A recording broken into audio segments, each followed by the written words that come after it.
Ayan guys, oh. Ito yung ating fiber.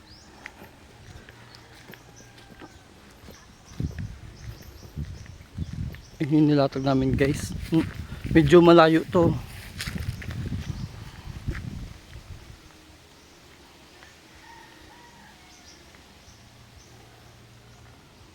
Ayan siya guys.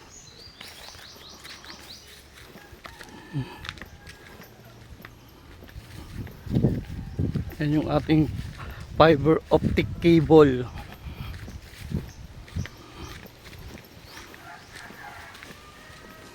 Papakita ko sa inyo guys kung gaano kalaki itong aming latag. Ayan, medyo may loop dyan guys kasi naputol na yung dating dyan dati nakaklam yung fiber ko guys kasi pinutol na nila yung nyog. Kaya ayan no. Binago ko na lang yung clam. Nilipat ko dito siya guys. Kabilang puno ng nyog. Hindi na ako naggamit ng clam nito guys kasi magastos sa fiber clam guys. Magastos kasi nga ang dami nitong sinabitang puno.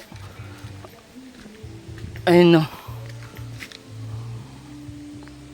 Para tipid na rin. Yun na rin yung purpose nun kung bakit hindi na ako gumamit ng F-clam.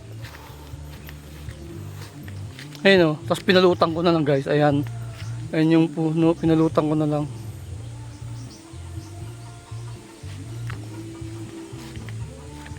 Ay, medyo dumidilim yung langit ha. Mukhang ulan ha.